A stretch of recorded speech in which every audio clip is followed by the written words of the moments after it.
Olá, começa agora mais um Alesp Conecta. No Alesp Conecta de hoje, vamos falar de nutrição infantil em tempos de pandemia. Eu recebo aqui na rede Alesp a nutricionista Camila Alves, que é conselheira do Conselho Regional de Nutrição da Área 3. Camila, seja muito bem-vinda a este Alesp Conecta, tudo bem?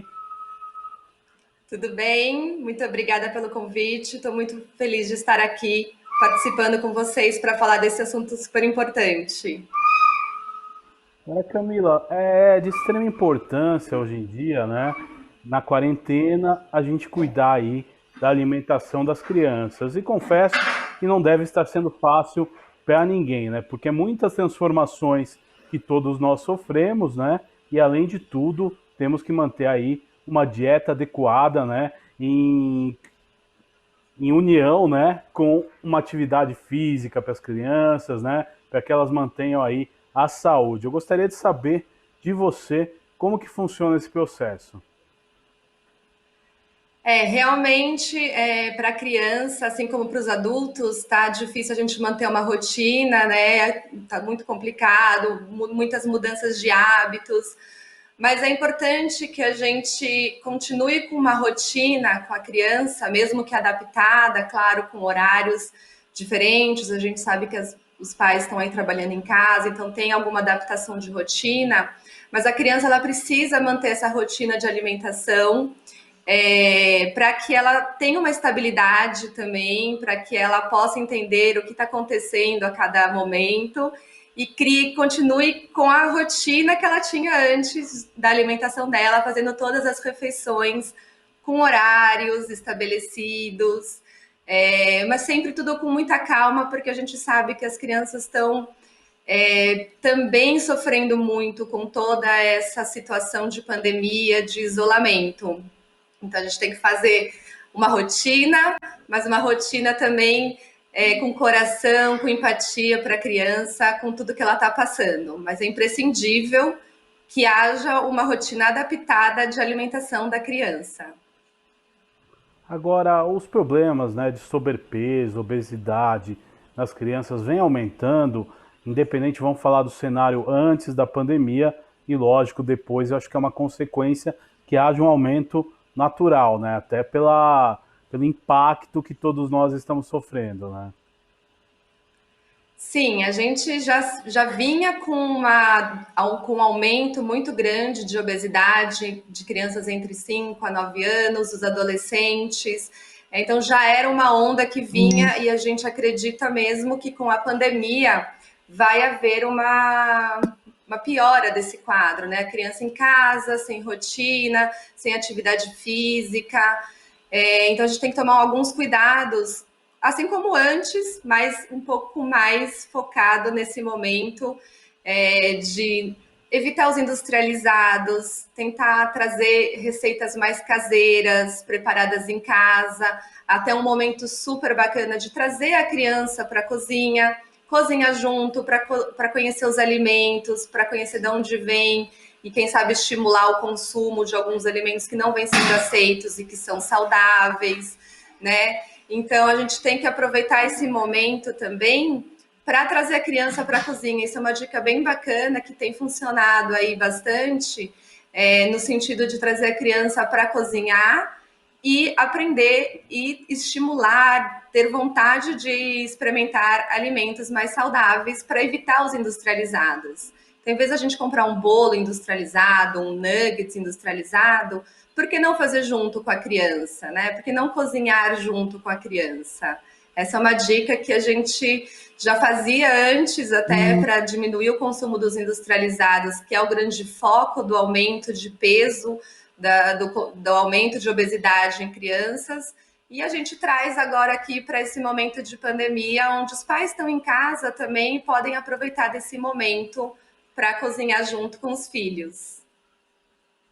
Agora, é interessante também, Camila, por que que você acha que vem aumentando a cada ano o nível de obesidade entre as crianças? E aí eu lhe pergunto, né, os adultos que têm algum grau de obesidade são fator de risco para o Covid-19. No caso das crianças, se aplica essa mesma regra? aquelas crianças que estão um pouco acima do peso, elas entram para um grupo de risco, ou não existe essa classificação de risco no caso das crianças? Olha, não tem nenhum documento, nenhum artigo científico específico de criança onde ele relaciona a obesidade infantil como um grupo de risco para a Covid. Mas a gente tem, sim, em adultos, né, artigos que já estão saindo fazendo essa correlação, que a obesidade, o índice de massa corpórea acima de 35, ele tem um fator de risco para a Covid. Então, a gente acredita que possa também passar para a criança essa mesma relação, mas ainda não saiu nenhum artigo específico para a criança fazendo essa relação de obesidade e grupo de risco para a Covid. Mas, com certeza, a obesidade, mesmo na criança, ela é um fator de risco, né? Considerando que, junto com a obesidade, a gente vem com outras doenças, também vem com hipertensão, diabetes, e aí a gente cai nas mesmas doenças de grupo de risco dos adultos. Então, a gente tem que cuidar, porque apesar de não ter os artigos aí comprovando isso, é uma situação que demanda cuidado e que a gente pode até pensar nessa correlação também de obesidade infantil e participar do grupo de risco de Covid. Agora, Camila, você falou um ponto interessante, de repente, das pessoas levarem as crianças à cozinha, né? Qual que é a importância dessa interação, até para que elas aprendam, né, a ter limites, né, na alimentação também? Você acha que essa participação ela se torna favorável? Muito favorável. Quando você traz a criança para a cozinha, a gente fala que a criança, para ela experimentar um alimento novo, para ela querer conhecer os alimentos saudáveis que a gente pede tanto, ela precisa criar uma intimidade, ela precisa se aproximar antes de experimentar. A criança tem passos aí até o comer. Ela precisa ter a intimidade, ela precisa conhecer, ela precisa pegar, ela precisa cheirar, ela precisa ver todo o processo, e isso vai trazer a curiosidade para a criança. Às vezes, quando você está cozinhando com a criança, no meio da receita, sem você pressionar, sem você falar nada, ela cria uma curiosidade de pôr aquilo na boca para ver que gosto tem aquilo. E isso a gente não tem quando a gente apresenta o prato pronto já ali na refeição. Ela vê aquilo pronto. Às vezes não tem essa curiosidade porque ela não foi de uma forma lúdica posta para fazer essa atividade. Então, quando a gente coloca ela para cozinhar, quando a gente coloca ela para mexer nos alimentos, que não seja só cozinhar, guardar os alimentos na despensa, na geladeira, ou só pedir ajuda para pegar os ingredientes para você fazer a refeição. Tudo isso vai aproximando, a criança vai tendo uma curiosidade. Nossa, o que é aquilo? Deixa eu ver, deixa eu cheirar, deixa eu pôr na boca. Então, é realmente super bem-vindo essa questão dos pais levarem a criança para cozinhar, até para ser um momento aí de distração para os dois, tanto pais quanto os filhos, e porque a gente sabe que hoje a criança, aqui na pandemia, nesse isolamento, ela faz uma relação de ficar beliscando, ficar comendo o tempo todo, por algum vazio que ela quer completar, né? Os pais às vezes estão trabalhando e aí não conseguem estar 100% ali de atenção, então a criança vai criando ali alguns vazios, algumas angústias, e a gente sabe que esse beliscar, esse pedir lanche, né, que os pais reclamam tanto, meu filho pede lanche a tarde inteira, e às vezes ele está criando uma relação de comer para substituir, para fazer com que esse espaço vazio suma. Então a gente tem que aproveitar que a gente use essas dinâmicas, essas atividades na cozinha, ou a gente possa, então, explicar para a criança, olha, será que você está com fome mesmo? Distrai para outra atividade. Não, vamos ler, a gente já tomou o lanche, agora não é hora mais de comer, vamos comer depois, no horário da janta. Enquanto isso, vamos preparar uma receita da janta, ou então vamos ler um livro, ou vamos fazer uma atividade em conjunto. Então, o cozinhar seria uma atividade que incluiria o alimento e também uma forma de fazer uma distração e preencher esse vazio que a criança vem sentindo nesse momento de pandemia, né? Agora, interessante, um dos pontos que você tocou, né, e a gente percebe que acontece muito nessa época de pandemia, não só com as crianças, mas também com os adultos, né, é o comer por ansiedade. De repente a criança, por estar longe da escola, estar longe dos amiguinhos, estar longe do parque, né, de atividades, elas acabam, né, consumindo alimentos pela pura ansiedade. Como a gente combate isso, hein, Camila? Isso, exatamente. Ela acaba criando, né, essa relação de comer para preencher algum sentimento que nem ela mesma sabe explicar que está sentindo. Então, a gente pode trazer a consciência também para a criança, a gente pode conversar. Você está com fome realmente? Você acabou de tomar um lanche? Será que a gente não pode fazer outra coisa em vez de comer? Vamos ler um livro? Vamos assistir um vídeo junto, uma televisão junto, um filme junto, ou vamos para a cozinha cozinhar. Tentar, ao mesmo tempo que você conversa com a criança, para ela também pensar: será que eu realmente estou com fome? Ou eu quero preencher esse vazio desse tempo que eu estou aqui e fora da minha rotina? Porque quando a criança estava na escola, antes tudo normal, ela tinha uma rotina, né? Ela sabia que ela ia acordar, tomar um café, ir para a escola, depois tomava o lanche, depois almoçava. Então, como essa rotina foi quebrada, né? Por isso que eu falei lá no começo, a gente tem que, de alguma forma, adaptada e com muita paciência e amor, continuar com essa rotina, né? Mesmo que adaptada, para a criança se sentir segura, para ela saber o que vai acontecer, né? Quais os passos seguintes, essa segurança ela faz parte de conseguir fazer com que a criança entenda o que vai acontecer no dia. E aí você trazer as rotinas da alimentação junto. Então ela vai entender que vai ter o café da manhã, depois vai ter um lanche da tarde, depois vai ter o almoço, depois um outro lanchinho e aí a janta. Se nesse meio tempo vem essa vontade de comer pelo sentimento de vazio, de angústia, a gente também, sempre com muito amor e empatia às crianças, porque deve estar muito difícil para eles, se está para nós, para eles deve estar mais difícil ainda, trazer distrair a criança para alguma outra coisa, né? E para as crianças maiores, a gente conseguir conversar e tentar trazer essa consciência. Você realmente está com fome? Você já comeu? Temos a próxima refeição. Nesse meio tempo, a gente pode fazer alguma outra coisa, alguma outra atividade junto, ou você propor uma outra atividade para ela, para que preencha esse vazio, esse momento de tédio para a criança, né? Que ela acaba sempre recorrendo ao alimento.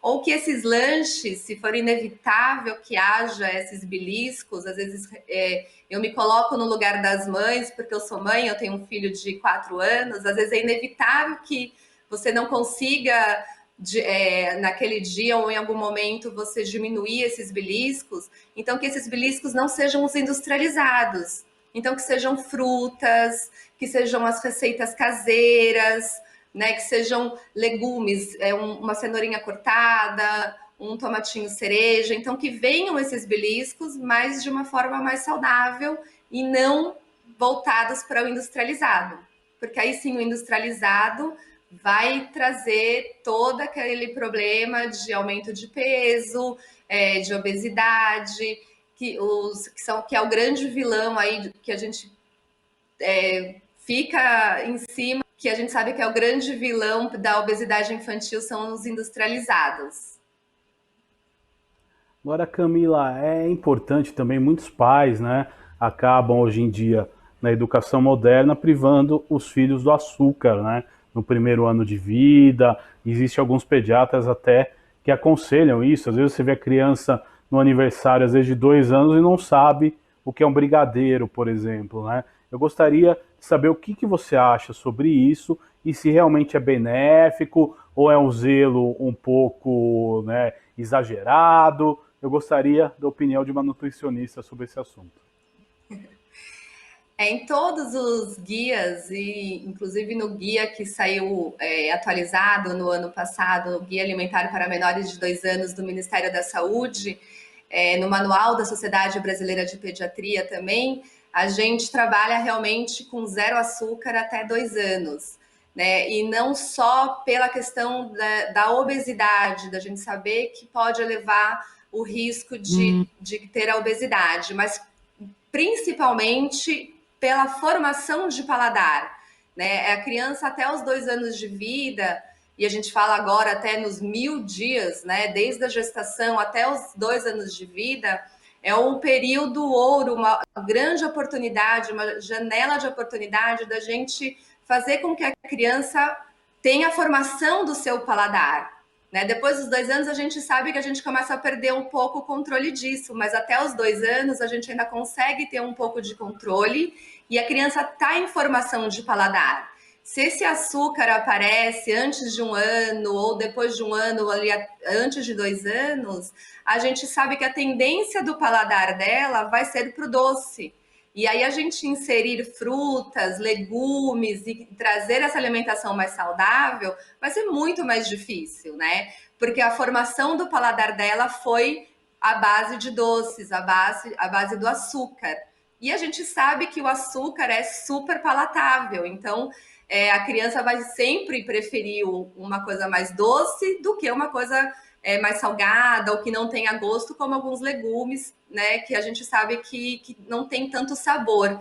Então, a preocupação de ser 0 açúcar até os 2 anos, além da obesidade, do risco, é principalmente pela formação de paladar dessa criança. A gente quer que ela tenha uma formação de paladar para as frutas, os legumes, as verduras, para que depois, quando inevitavelmente ela vai conhecer o açúcar, ela vai conhecer o brigadeiro, ela vai conhecer o refrigerante, mas que a base dela, que a consciência dela, que o que ela formou durante esse período foi uma base saudável, sem interferência de açúcar.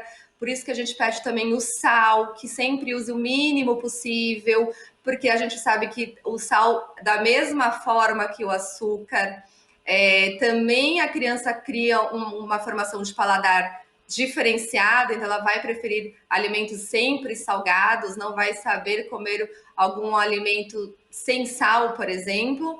Então é um cuidado que a gente tem para depois de lá de 2 anos a gente conseguir vai acabar aparecendo na vida das crianças os doces, os salgadinhos, mas ela tem uma formação de paladar, né? E aí a gente vai fazendo os nossos combinados, o que pode, quando pode, quanto pode, mas é muito importante essa recomendação que vem tanto do Ministério da Saúde quanto da Sociedade Brasileira de Pediatria, de que o açúcar seja evitado até os 2 anos de vida, sim.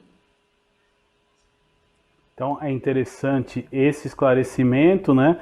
Mas com as crianças em casa, né? Por que que nós temos perfis de crianças, né, que não gostam de nenhum tipo de alimento? Ah, tudo que você oferece, não gosto, não gosto, não gosto. Você acha que tem muito a ver também com o desconhecimento, com a falta, né, dos pais, de repente impor que elas conheçam aquela alimentação? Você acha que no fundo, o erro está nos hábitos dos pais, doutora?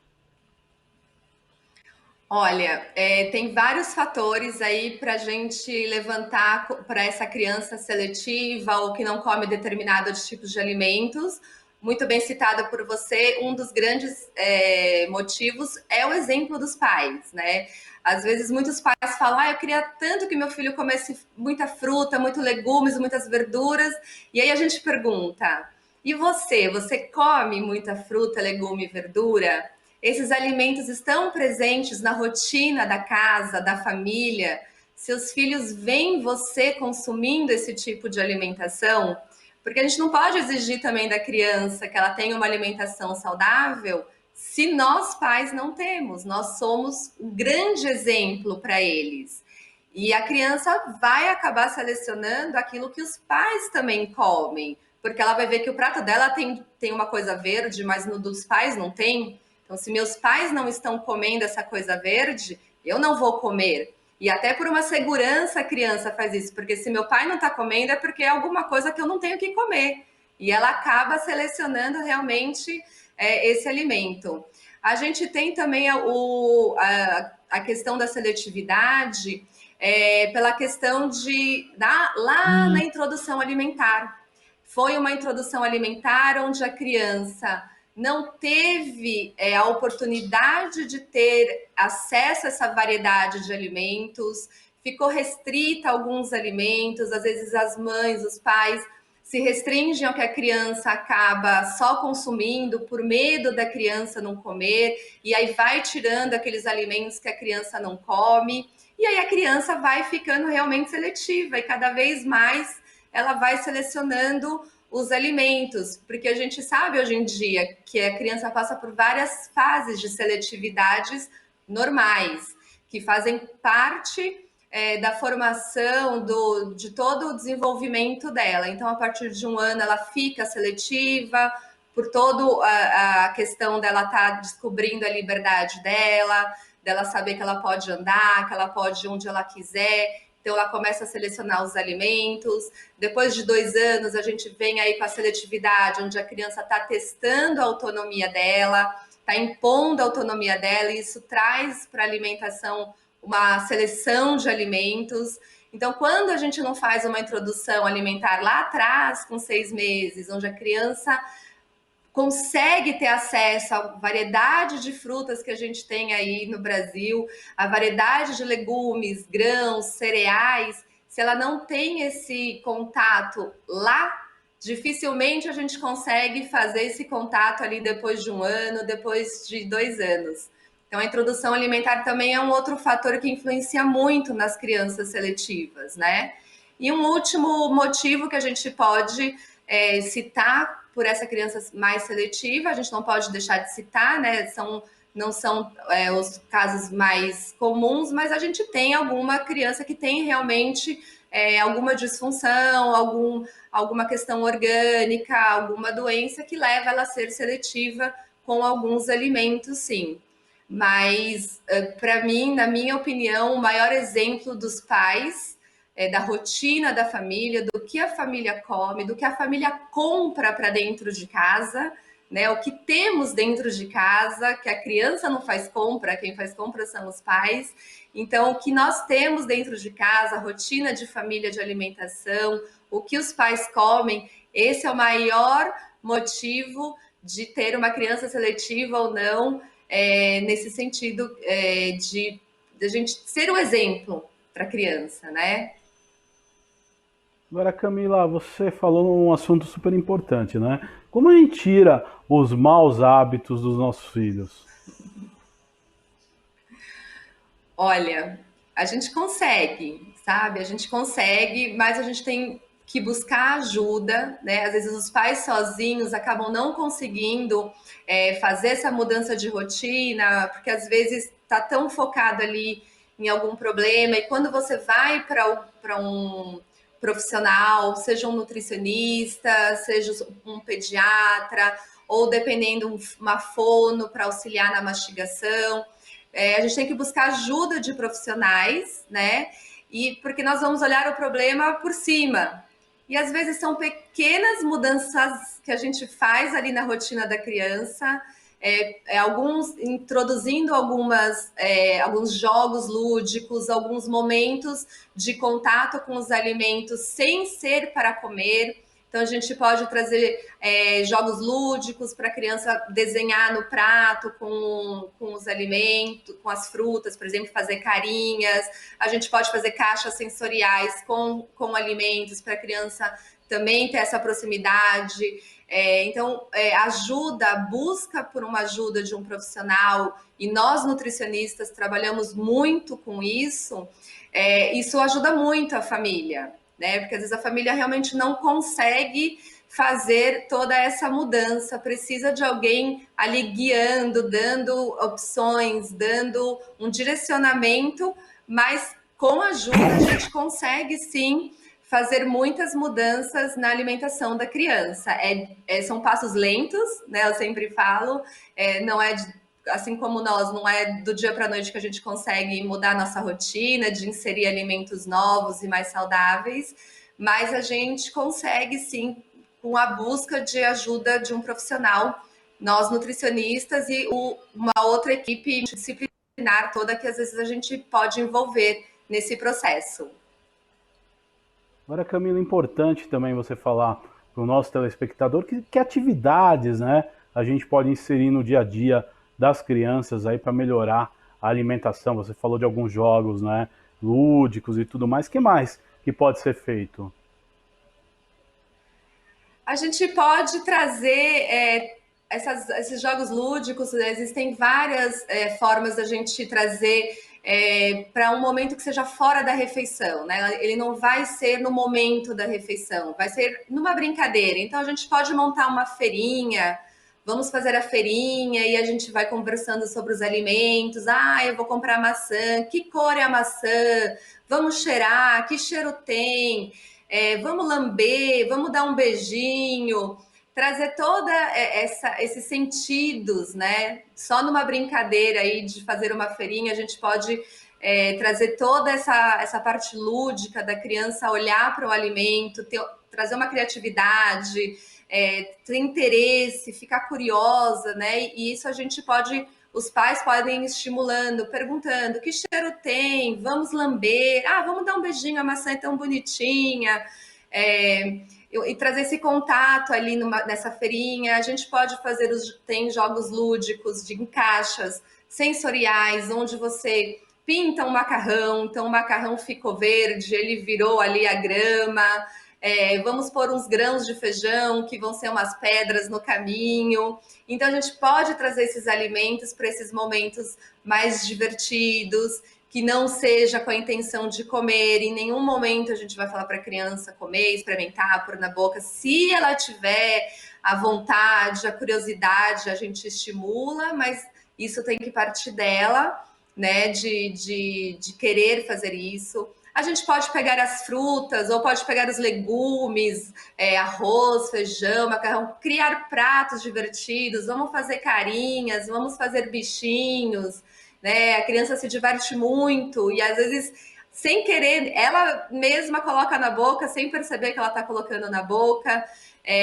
Então, tem algumas formas que a gente pode trazer de atividades para a criança ter o contato com alimentos sem ser realmente na hora da refeição e criando essa proximidade, esse interesse por esses alimentos. Camila, eu quero muito agradecer a sua participação nesse Alesp Conecta de hoje. Até uma próxima oportunidade, viu? Obrigada a vocês pelo convite, agradeço em nome do Conselho Regional de Nutricionistas Terceira Região por poder dividir com você aqui as nossas experiências e levar dicas aí que os pais possam conseguir aplicar. Este foi o Alesp Conecta de hoje. Nós falamos aí sobre a alimentação das crianças em tempos de pandemia. Você pode ver e rever este e outros programas em nosso canal no YouTube. Até nosso próximo encontro. Tchau!